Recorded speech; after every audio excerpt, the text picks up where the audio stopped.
Hello my dear student, आप सभी को हिंदवी सरकार नमस्कार, राम राम, सत श्री अकाल। स्वागत है आप सभी का आपका अपना प्यारा सा चैनल राजपूत सर में। आज मैं केमिस्ट्री के साथ जूलॉजी वाला पोर्शन, जैसा कि मैंने आपसे बोला था कि आगे चल के मैं जूलॉजी भी आप लोगों को कंटिन्यू करवाऊंगा, तो अब मैं जूलॉजी वाला भी पोर्शन आपके लिए कंटिन्यू लेकर आने का प्लान कर रहा हूँ, है ना। तो कंटिन्यू अपन जूलॉजी वाले पोर्शन को, चाहे वो नीट का हो, चाहे 11-12 का छात्र हो, चाहे कंपटीशन का हो, चाहे किसी भी कॉम्पिटिटिव एग्ज़ाम का अगर एग्ज़ाम कोई भी स्टूडेंट दे रहा है, तो आपके लिए मेरे द्वारा पढ़ाया गया जूलॉजी का पार्ट बहुत ज़्यादा सफिशिएंट होगा। अगर आप इसको पढ़ लेते हैं तो आपको मैं ये कह दूँ 101% क्वेश्चन आप वहाँ से टिक करके आएंगे, छोड़ कर नहीं आएंगे। ऐसा मेरा प्रयास होगा, ऐसी मेरी कोशिश होगी। तो अभी अपन बोर्ड के माध्यम से चीज़ों को सीख रहे हैं, और अगर आप लोगों का सहयोग और सपोर्ट रहा तो इस व्हाइट बोर्ड की जगह डिजिटल बोर्ड होगा, जिससे कि हम आसानी से चीज़ों को और बेहतरीन और सरल तरीके से सीख पाएंगे, समझ पाएंगे। तो इसके लिए आप लोग अपना प्यार ऐसे ही बनाए रखें, और जो भी छात्र मेरे चैनल पर अगर नया है, जुड़ चुका है, तो वो क्या करेगा, वो वही चैनल को सब्सक्राइब जरूर कर ले। और हाँ, आपको बेल आइकन भी दिखाई दे रहा होगा, आप उस बेल आइकन को भी क्या कर दें, प्रेस कर दें, जिससे कि मेरे आगे आने वाले वीडियोस की नोटिफिकेशन आप लोगों तक जल्दी से जल्दी पहुंच पाए। और आप साथ ही साथ में वीडियोज को अपने मित्रों में शेयर भी कर दें। क्या कर दें, उसको शेयर भी कर दें, जिससे कि आपके और भी मित्र हैं वो उसको चीज़ों को, क्लासेस को देख पाएँ और समझ पाएँ। चलो आज मैं कंटिन्यू करता हूँ जूलॉजी का पोर्शन। और वो जूलॉजी का पोर्शन मैं सबसे पहले मैं जो चैप्टर स्टार्ट करा रहा हूँ, जैसा कि मैं हर बार किसी भी कॉम्पिटिटिव क्लासेस के लिए मैं प्रयास करता हूँ कि मैं उसी चैप्टर की शुरुआत जूलॉजी में उसी चैप्टर से करता हूँ। चाहे किसी भी कॉम्पिटिटिव एग्जाम का छात्र अगर एग्ज़ाम दे रहा है, क्योंकि उस पोर्शन को जब मैं पढ़ाऊँगा तो आप उसको अच्छे से सीख और समझ पाएंगे। हो सकता है अभी तक आपने उसको अच्छे से नहीं सीखा है, कुछ टीचरों ने हो सकता है आपको सही से नहीं पढ़ाया, लेकिन मेरा ऐसा मानना है, साइंस का सब्जेक्ट है, साइंस का हर पोर्शन हमें समझ में आना चाहिए। तो मैं सबसे पहले चैप्टर स्टार्ट कर रहा हूँ रिप्रोडक्शन यानी प्रजनन। जनन किसे कहते हैं, व्हाट इज रिप्रोडक्शन, रिप्रोडक्शन क्या है, रिप्रोडक्शन के अंदर कौन कौन से ऑर्गन्स आते हैं, क्या रोल है रिप्रोडक्शन का, वो सब चीज़ें हम रिप्रोडक्शन से जुड़ा हुआ पार्ट पूरा जूलॉजी का हम यहाँ कंप्लीट करेंगे। तो सबसे प्रथम हेडिंग आप लोग डाल दीजिए, रिप्रोडक्शन इन ऑर्गेनिज्म। हेडिंग डाल दो, रिप्रोडक्शन इन ऑर्गेनिज्म, यानी इसको हिंदी में बोलेंगे जीवों में जनन, या जीवों में इसको प्रजनन भी कहते हैं। हिंदी में इसको क्या कहेंगे, जीवों में जनन या फिर जीवों में प्रजनन किसे कहते हैं। ये अपना यूनिट है, जिसको आप सभी लोग एक हेडलाइन बना करके जरूर डालें। तो जल्दी से आप हेडिंग डाल दें, रिप्रोडक्शन इन ऑर्गेनिज्म यानी जीवों में जनन। डाल दिया। चलो अब हम कंटिन्यू करते हैं। सबसे पहला क्वेश्चन, फर्स्ट क्वेश्चन हमारे सामने आता है कि भाई रिप्रोडक्शन किसे कहते हैं, व्हाट इज रिप्रोडक्शन। अरे ऑर्गेनिज्म, किसी जीवों के अंदर हम जनन की प्रक्रिया को या रिप्रोडक्शन को तो तब पढ़ेंगे जब हमें पहले रिप्रोडक्शन की डेफिनेशन आना चाहिए। जगह जगह क्वेश्चंस आपको बनते हुए दिखेंगे जूलॉजी के अंदर, बायोलॉजी के अंदर। बायोलॉजी का पूरा पोर्शन में बात कर लूँ तो हर जगह आपको क्वेश्चंस नजर आएंगे, और मैं आपको बताता रहूंगा कि किस तरीके से क्वेश्चंस हमें मिल सकते हैं, तो हमें उसका आंसर किस तरीके से क्लिक करना है। क्लियर। चलो तो ध्यान से देख लें, रिप्रोडक्शन इन ऑर्गेनिज्म, जैसा कि यूनिट का नाम है, मैंने कहा हिंदी में जीवों में जनन। तो सबसे पहला और फर्स्ट क्वेश्चन हमारे सामने आता है कि भाई रिप्रोडक्शन किसे कहते हैं। तो जल्दी से आप हेडिंग डाल दीजिए, रिप्रोडक्शन। हेडिंग क्या डाल देंगे, रिप्रोडक्शन। जितनी भी मेरी बच्चा पार्टी इस क्लासेस को देख रही है, वो सभी बच्चा पार्टी क्या करेंगे, हेडिंग डाल देंगे, और प्यारी सी सुनहरी सी लाल अक्षरों में या ब्लैक अक्षरों में, जैसे आप चाहें वैसे आप हेडिंग डाल दें, और इसको हिंदी में कहते हैं प्रजनन। रिप्रोडक्शन यानी प्रजनन। रिप्रोडक्शन की अगर मैं एक बात बताना चाहूँ, सबसे सरल और सिंपल सी कहानी, रिप्रोडक्शन का अगर मैं जनरल डेफिनेशन आपको सिखा दूँ, ये किताबी परिभाषा भी होगी और हम जनरल तरीके से सीख भी सकते हैं। जैसे भाई हमारे बाबा जी थे, बाबा जी के बाद यानी दादाजी, दादाजी से हमारे कौन आए, ग्रैंडफादर, ग्रैंडफादर से फादर, और फिर हम लोग आ गए। यानी दादाजी थे, दादाजी से पापा जी आए, और पापा जी के बाद हम लोग आए। यानी आप मुझे एक बात बताएं, भाई दादाजी के बाद नेक्स्ट जनरेशन जो थी वो पापा वाली थी, और पापा जी के बाद नेक्स्ट जनरेशन जो थी वो हमारी वाली है। तो ये जो generation, 1 generation to 2 generation, 2 generation से 3rd जनरेशन, ये जनरेशन का ट्रांसफर हो रहा है, जनरेशन चेंज होती जा रही है। किसके माध्यम से? कौन है इसका मीडियम? किसका रोल है भाई? This is reproduction. इसी को हम क्या कहेंगे? रिप्रोडक्शन। यानी रिप्रोडक्शन की अगर हम बात कर लें, सीधी सी सरल सी कहानी है कि भाई कोई एक जीव, कोई एक ऑर्गेनिज्म अपनी जाति को बनाए रखने के लिए, अपनी स्पीसीज को बनाए रखने के लिए नई जाति को या नई जीव को क्या करता है? पैदा करता है। उसी को हम क्या कहते हैं? रिप्रोडक्शन कहते हैं। अरे भाई अपने जैसे नई जीव को क्या करना? पैदा करना, उसे हम क्या कहेंगे? रिप्रोडक्शन। अरे भाई हम आज बात कर लें, हमारे दादाजी के 2 हाथ 2 पैर 2 नाक, सॉरी 1 नाक 2 आंख थी, तो हमारे पापा जी के भी वही है। पापा जी के 2 हाथ 2 पैर 1 नाक और 2 आंख हैं, तो हम लोगों की भी वही है। यानी एक जीव अपनी जाति को बनाए रखने के लिए अपने ही जैसे नए जीव को पैदा करता है, उत्पन्न करता है। इसी को हम कहते हैं रिप्रोडक्शन।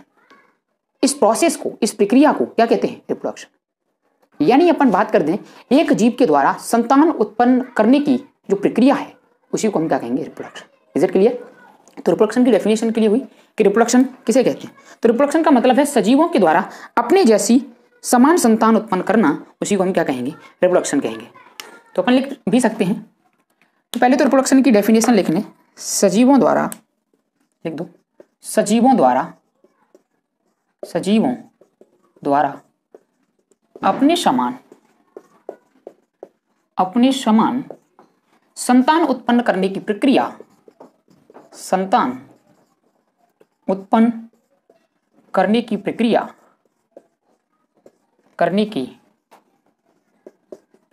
क्या कहलाती है? प्रजनन कहलाती है, यानी रिप्रोडक्शन कहलाती है, प्रजनन कहलाती है। Is it clear? यहां तक किसी को कोई परेशानी? यहां तक किसी को कोई परेशानी है क्या?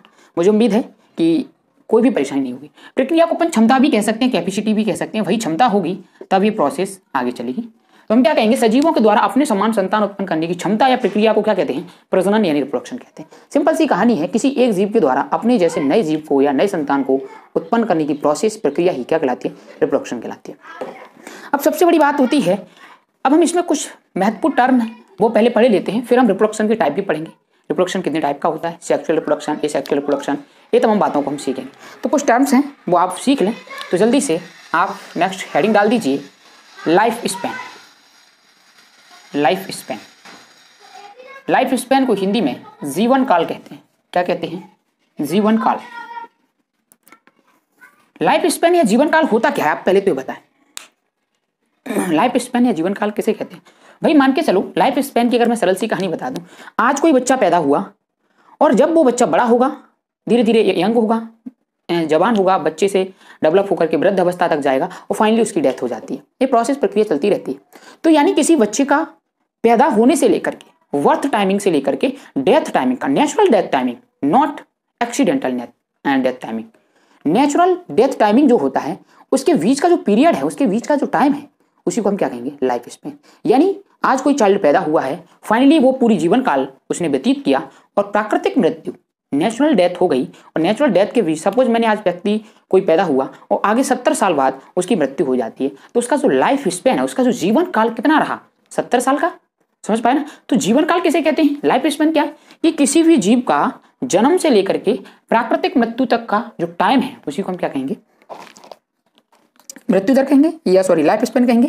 तो लिख दें, किसी जीव की, सॉरी किसी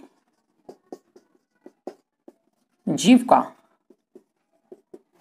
जन्म से, ये बोले तो वर्थ से, जन्म से, बोले तो वर्थ से, जन्म से लेकर प्राकृतिक मृत्यु, प्राकृतिक मृत्यु बोले तो नेचुरल डेथ, नेचुरल डेथ, प्राकृतिक मृत्यु के बीच का समय, बीच का समय क्या कहलाता है? उसका लाइफ स्पैन कहलाता है, जीवन काल कहलाता है।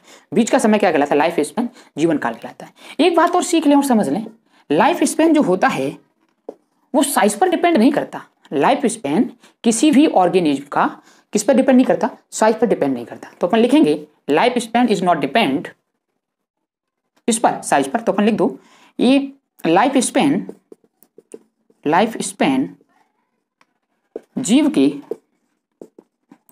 के साइज बोले तो आकार पर निर्भर नहीं करता है, ठीक है। लाइफ स्पैन किस पर निर्भर नहीं करता? किसी जीव के साइज पर, आकार पर निर्भर नहीं करता। ये आप कैसे समझेंगे? इसके लिए एक मैं जनरल सा एग्जांपल ले लेता हूँ। एक मैंने जनरल सा क्या ले लिया? एग्जांपल। और जनरल से एग्जांपल से आपको समझाता हूँ। जैसे मैंने एग्जांपल में लिया कौवा, बोले तो कौवा, क्या लिया? कौवा। वह एक एग्जांपल लिया मैंने तोता, बोले तो पैरट, ठीक है।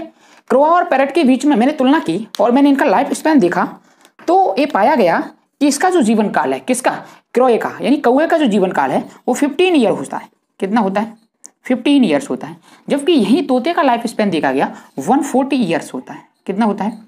140 ईयर्स। यानी कौवा अपने जीवन काल में कितने साल तक जीवित रह सकता है? मैक्सिमम 15 ईयर्स तक। और जबकि इसको देखा गया तो कब तक जीवित रह सकता है? 140 साल तक। जबकि देखा गया कि दोनों का साइज, कौवा और तोता, दोनों दिखने में एक जैसे होते हैं, कोई बड़ा छोटा नहीं होता, लगभग दोनों का साइज जो है एक जैसा होता है, फिर भी इनकी एज के बीच में इतना बड़ा डिफरेंट होता है।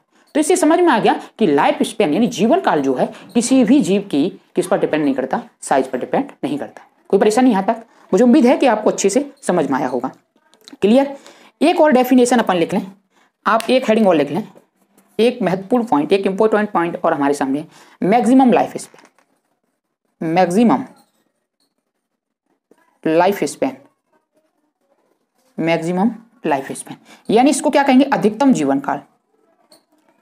अधिकतम जीवन काल। अधिकतम जीवन काल क्या होता है? मैक्सिमम लाइफ स्पैन क्या होता है? अरे मैक्सिमम लाइफ स्पैन की हम बात कर लें, मान के चलो मनुष्य जाति है, ह्यूमन जाति की हम बात कर लें, मनुष्य जाति है। उस मनुष्य जाति के अंदर कोई व्यक्ति 70 साल पर सिमट जाता है, कोई व्यक्ति 50 ईयर्स पर चटक जाता है, कोई 80 तक चला जाता है ना, और कोई मैक्सिमम 100 भी क्रॉस कर जाते हैं। कुछ देखा जाए कि कुछ मनुष्य के अंदर जो प्राणी रहे हैं वो 125 साल तक जीवित रहे। तो 125 साल तक जीवित रहना यानी मनुष्य के अंदर ऐसा देखा गया कि मनुष्य की अधिकतम आयु कितनी हो सकती है? 125 साल। समझ पा रहे हैं ना? यानी जब एक व्यक्ति ने इतनी आयु जी ली है तो इसका मतलब हम ये कह सकते हैं कि एक मनुष्य जाति जो है, एक ह्यूमन स्पीसीज जो है, वो मैक्सिमम कितनी लाइफ जी सकता है? 125 साल।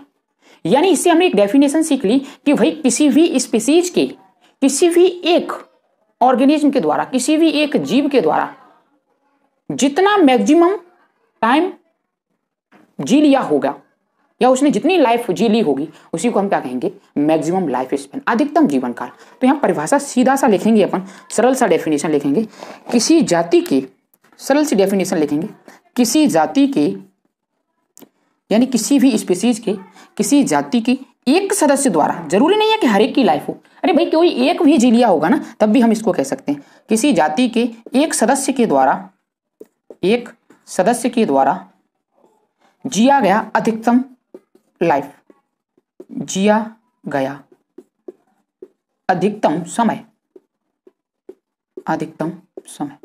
यानी किसी जाति के, किसी स्पीसीज के, किसी एक ही जीव ने जितना मैक्सिमम टाइम अपना लाइफ स्पैन जिया है उसी को हम क्या कहेंगे? मैक्सिमम लाइफ स्पैन कहेंगे। समझ में आया कि नहीं आया? भाई मैंने क्या कहा, कोई 60 पे भी चटक रहे हैं, कोई 65 पे भी चटक रहे हैं, कोई 80 पर भी चटक रहा है, कोई, मैंने कहा किसी मनुष्य प्रजाति की अगर हम बात कर लें, ह्यूमन स्पीसीज की बात कर लें, तो इसमें जिस व्यक्ति ने मैक्सिमम लाइफ स्पैन जिया होगा उसी को हम क्या कहेंगे? Maximum life span. स्वाभाविक सी बात है, सिंपल सी डेफिनेशन है, कोई परेशानी यहाँ तक? तो अपन ने इसको नोट कर लिया। अब जैसे कि अपन यहाँ कुछ एग्जाम्पल भी ले सकते हैं, कुछ क्या ले सकते हैं? एग्जाम्पल। जैसे मैं एग्जाम्पल लेके बात कर लूँ, कुछ मैक्सिमम लाइफ स्पैन में कुछ एग्जाम्पल ले लें। जैसे मैंने रोज प्लांट की बात कर ली, फर्स्ट एग्जाम्पल रोज प्लांट, गुलाब का पेड़ जो है, रोज प्लांट, गुलाब का पेड़ जो है, इसका मैक्सिमम लाइफ स्पैन 5 से 7 ईयर्स, वर्ष होता है, ठीक है। इसके बाद हम बात कर लें कुत्ते का, डॉग। डॉग का जो लाइफ स्पैन होता है वो हमने देखा कि 20 ईयर्स होता है। कितना होता है? 20 ईयर्स, 20 साल होता है, ठीक है। इसके बाद हमने देखा घोड़ा, हॉर्स। तीसरा हमने देखा घोड़ा, बोले तो हॉर्स, घोड़े का देखा तो मैक्सिमम 60 ईयर्स इसका लाइफ स्पैन देखा गया। तो 60 ईयर मैक्सिमम लाइफ स्पैन हो सकता है। मैंने यहाँ अभी एक नाम लिया ह्यूमन स्पीसीज, बोले तो मनुष्य जाति। मनुष्य की अगर हम बात कर लें तो मनुष्य का मैक्सिमम लाइफ स्पैन 121 ईयर्स देखा गया है। यानी मनुष्य मैक्सिमम कितनी लाइफ जी सकता है? 121 साल जी सकता है। तो इस तरीके से हम काफ़ी एग्जाम्पल्स ले सकते हैं। तो लाइफ स्पैन का मतलब है किसी एक जीव के द्वारा जिया गया अधिकतम समय, उसे हम क्या कहेंगे? मैक्सिमम लाइफ स्पैन कहेंगे। यहाँ तक सभी को क्लियर है कि नहीं? यहाँ तक किसी भी छात्र को, मुझे लगता है किसी भी बच्चा पार्टी को कोई परेशानी नहीं होना चाहिए। कोई परेशानी यहाँ तक? चलो अब हम बात कर लेते हैं एवरेज। पहले तो कपड़ा देख लें यार, कपड़ा भाग गया। हाँ, डस्टर अपना चला गया। हाँ, मिल गया। चलो कोई बात नहीं, आप नोट कर लें, जल्दी से नोट कर लिया आपने। चल अब हम बात कर लें यहीं पर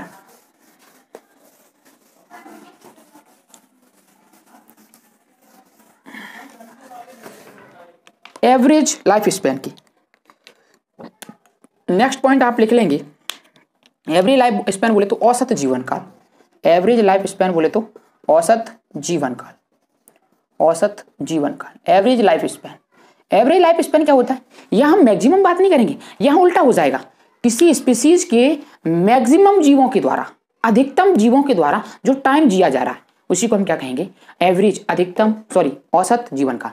जैसे कि मैं बात कर लूँ ह्यूमन प्रजाति के अंदर, मनुष्य जाति के अंदर हम बात कर लें तो मनुष्य जाति के अंदर मैक्सिमम जीव जो हैं, अधिकतम जीव 70 से 80 के बीच में सिमट जाते हैं, 70 से 80 के बीच में चले जाते हैं। राम नाम सत्य हो जाता 70 से 80 के बीच में। तो हम कह सकते हैं इसका क्या है? एवरेज, औसत जीवन काल है। समझ में आ गया? एवरेज लाइफ स्पैन है। कोई परेशानी यहाँ तक?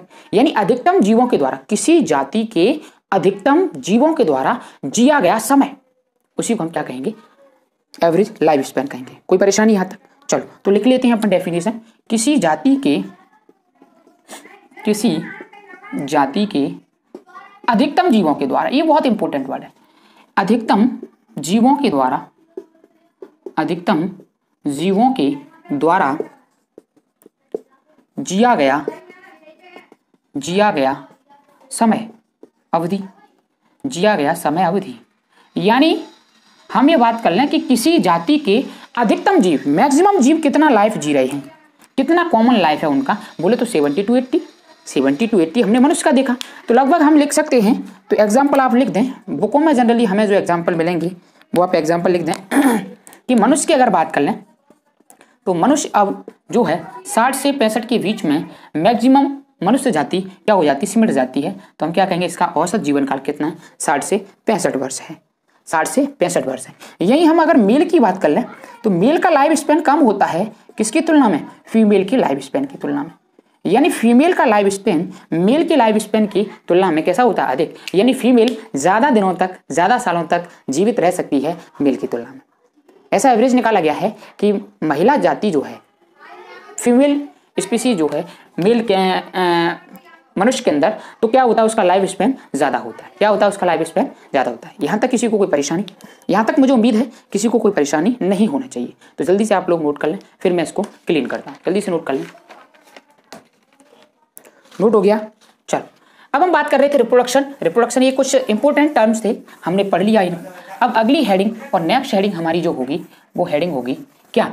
रिप्रोडक्शन की डेफिनेशन सीख रहे थे, तो अगली हेडिंग बन जाएगी टाइप्स ऑफ रिप्रोडक्शन। अगली हेडिंग आप लिखेंगे। अब हम रिप्रोडक्शन के टाइप पढ़ेंगे, types of reproduction. Types of reproduction यानी रिप्रोडक्शन के प्रकार।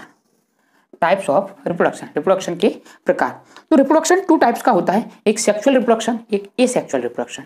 तो सबसे फर्स्ट और प्रथम हेडिंग हम लोग लिखेंगे, वो हेडिंग क्या होगी? Asexual reproduction. Asexual reproduction. Asexual reproduction. Asexual reproduction क्या होता है? हिंदी में इसको अलैंगिक जनन कहते हैं। क्या कहते हैं? अलैंगिक जनन। देखो जहां तक नाम से ही क्लियर हो रहा है सब, जितनी भी डेफिनेशन इसका, अलैंगिक जनन, अ का मतलब होता है अनुपस्थित होता है, एब्सेंट होता है, लैंगिक का मतलब होता है सेक्सुअल पार्ट। यानी जब सेक्सुअल पार्ट एब्सेंट हो या सेक्सुअल पार्ट पार्टिसिपेट ना करे, इसी को हम क्या कहेंगे? इसी को हम बोलेंगे अलैंगिक जनन, एसेक्सुअल रिप्रोडक्शन। यानी सेक्सुअल पार्ट जब पार्टिसिपेट नहीं करेगा तो इसी को हम क्या कह देंगे? Asexual reproduction. एसेक्सुअल रिप्रोडक्शन में मैं बात कर लूँ तो यहाँ मैक्सिमम एक ही जीव की जरूरत होती है, यहाँ 2 जीव की जरूरत नहीं होती है। अगर मेल है तो मेल की जरूरत है, फीमेल है तो फीमेल की जरूरत है। यानी एक ही जीव के द्वारा भी रिप्रोडक्शन हो सकता है। तो यहाँ मैक्सिमम एक ही जीव की आवश्यकता होती है। दूसरी बात, एसेक्सुअल रिप्रोडक्शन में हम बात कर लें, यहाँ ना तो गैमीट का फॉर्मेशन होता है और ना ही गैमीट का फ्यूजन होता है। ना तो यहाँ गैमीट मिलते हैं और ना ही यहाँ गैमीट का निर्माण होता है। सेक्सुअल रिप्रोडक्शन के अंदर ऐसा नहीं होता, वहाँ गैमीट का फॉर्मेशन भी होगा और वहाँ गैमीट का फ्यूजन भी होता है, दोनों कंडीशन वहाँ देखने को मिलती हैं। तो कुछ पॉइंट हैं ये सेक्सुअल रिप्रोडक्शन के जो हम लोग लिखेंगे, तो जल्दी से आप लिख लें। सबसे बड़ी बात तो ये है कि एसेक्सुअल रिप्रोडक्शन के अंदर मियोसिस डिवीजन होता है और मियोसिस डिवीजन के माध्यम से, मियोसिस डिवीजन के द्वारा ये अपने ही जैसा, सेम अपने जैसा नया जीव उत्पन्न कर लेता है, जिसके अंदर कोई भी विभिन्नताएं देखने को नहीं मिलती, सेम उसी के जैसा, हूबहू उसी के जैसा नया जीव उत्पन्न हो जाता है। यह है एसेक्सुअल रिप्रोडक्शन का काम। बोलो तो कॉपी उत्पन्न हो जाती है यार, जिसे फोटो कॉपी कहते हैं। क्या बन जाती है? कॉपी। जिस तरीके से आप मशीन पर जाकर के एक नोट्स में से 10 नोट्स निकलवा सकते हैं, जस्ट लाइक प्रोसेस, इसी तरीके से काम करता है कौन? अलैंगिक प्रजनन। ये कॉपी करने का काम करता है यार। क्या करता है? कॉपी करने का काम करता है। अगर एक जीव ऐसा है, उसी के जैसा अगर हमें प्राप्त करना है, तो इसके लिए मोस्ट इंपोर्टेंट प्रोसेस या मेथड जो है वो कौन है? Asexual reproduction. समझ में आया कि नहीं आया? तो हम क्या लिखेंगे? सबसे फर्स्ट पॉइंट एसेक्सुअल रिप्रोडक्शन में लिख दें, तो सबसे फर्स्ट पॉइंट हम एसेक्सुअल रिप्रोडक्शन में लिखेंगे। इस जनन में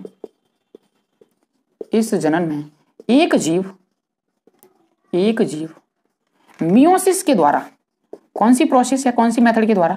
मियोसिस द्वारा अपने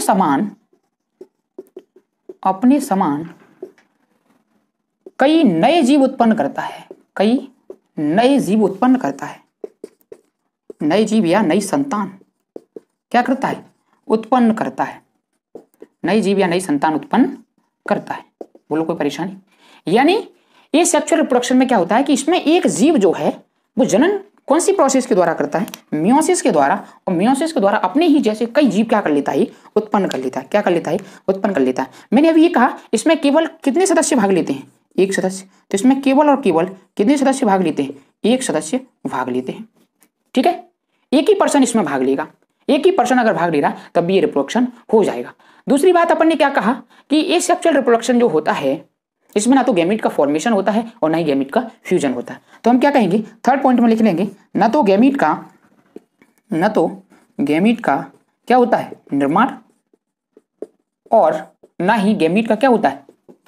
ना ही गैमीट का क्या होता है? फ्यूजन होता है। क्या होता है? फ्यूजन होता है। ना तो गैमीट का यहाँ निर्माण होता है और ना ही गैमीट का यहाँ क्या होता है भाई? फ्यूजन होता है। समझ में आ गया कि नहीं आ गया? क्यों? इसी को तो कहेंगे एसेक्सुअल रिप्रोडक्शन। यानी गैमीट में बताऊंगा स्पर्म और ओवा जनरली मेल के अंदर देखने को मिलते हैं, मेल फीमेल के अंदर। तो अपन सीखेंगे गैमीट क्या होते हैं, गैमीट क्या नहीं होते, पूरी प्रोसेस को समझेंगे। तो ये सेक्सुअल रिप्रोडक्शन की कहानी समझ में आई कि इसमें जो मियोसिस के द्वारा एक जीव के द्वारा हम कई जीव उत्पन्न कर सकते हैं यार। फोटो कॉपी, जैसा कि मैंने कहा, कॉपी बना सकते हैं। इससे एक ही सदस्य इसमें भाग लेता है और इसमें ना तो गैमीट का क्या होता है? निर्माण, और ना ही गैमीट का इसमें क्या होता है? फ्यूजन होता है। यहाँ तक समझ में आया कि नहीं? तो जल्दी से आप नोट कर लीजिए। अब ध्यान से देख लें, ये तो एक सेक्सुअल रिप्रोडक्शन पढ़ा। अब ए सेक्सुअल रिप्रोडक्शन भी खुद, जैसे अभी मैंने हेडिंग लिखा asexual reproduction, asexual reproduction. Asexual reproduction जो है अलैंगिक जनन, इसके भी खुद टाइप होते हैं। इसके भी कितने प्रकार होते हैं? इसके भी टाइप होते हैं। तो अगली हेडिंग आप लिख देंगे types of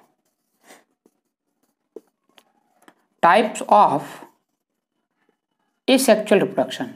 types of asexual reproduction. Types of asexual reproduction. यानी हम अलैंगिक जनन के क्या पढ़ेंगे? प्रकार। अलैंगिक जनन भी खुद कितने प्रकार का होता है वो हम देखेंगे। तो अलैंगिक जनन के कितने टाइप होते हैं? 2 टाइप्स होते हैं। कितने टाइप होते हैं? 2 टाइप्स होते हैं। आप लिख देंगे अलैंगिक जनन के भाई कितने टाइप्स होते हैं? 2 टाइप्स।